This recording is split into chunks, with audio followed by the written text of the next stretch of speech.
This morning I'm working on building a Murphy bed or a wall bed, and this is the creative bed system that I'm using. I've not really done one of these in quite a while with their hardware, but I'm liking it pretty well so far. Not exactly following all their instructions because we've gone ahead and assembled the wall box. We're going to loosen some pocket screws that we've got up at the top and spread this just enough to be able to put the box that the bed's going to sit in over these pivot points. I may have to shoot another video explaining why that didn't work later, but for right now, I think that's going to be a better way for me to do it. The way that the bed lifts up and down, all wall beds have to have either a piston or a spring which assists so that it doesn't just fall down when you want to open it. It also helps keep it in the up position. This is one of the pistons that they use, and it fits on these little balls like so. There's one we've already mounted on the box over here, but one of the tricky things about this, which I thought was a little bit of a stretch for the average person doing it, of course, you know, when someone's an experienced carpenter do it, but you have to route in to the plywood side about a 3.5 by 3/4 wide by 1/4 inch deep pocket. This one has already been set in place. On the other side, we've got it routed in, so this will fit in there with just a little bit of tapping. You want it to be pretty tight, so that'll go in there. But the way that we routed that, I'm going to stand up now. I made this jig, and it's based on using a 3/4 inch router bit because, you know, if this is 3/4 wide, we need a 3/4 inch bit to get the right diameter on our route that we made. And about a 1/4 inch deep, we don't want to get too thick, too deep and weaken the plywood too much.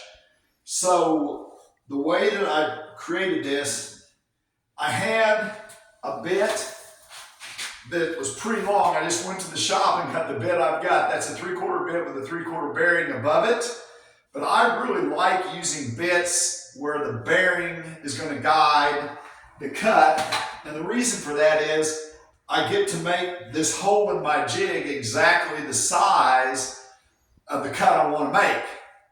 We did make it a little extra long this way to have a little extra room going in there. Now, I don't think it would have helped me that much to have used a plunge router. The reason being, you want something making contact with this. You'd have to have exactly the right size thickness to be able to plunge in and make it work. At any rate, for me, I didn't have a plunge router in the job box. So what we did is we drilled used a Forstner bit, not a regular paddle bit, because that tip on a paddle bit would have possibly come out the side of the box. We used a Forstner bit to drill a pilot hole to start with, and we didn't have a 3/4 bit, to be completely honest, so we drilled a 7/8 inch hole. This is going to paint. I'm perfectly good with that because we're going to have just a tiny bit of, when I put this in place, I'll have just a tiny bit on each side showing, but the painter can touch it up. Most likely no one will notice it anyway. If you wanted to get a 3/4 bit, that means you're going to be starting with the bit exactly the size bit and exactly the size hole, and that can be a little bit challenging. But the difference is by putting that hole, that little pilot hole, I can have the bit already at the right depth and sitting inside this, and so all I had to do, this is actually the size we use, sorry.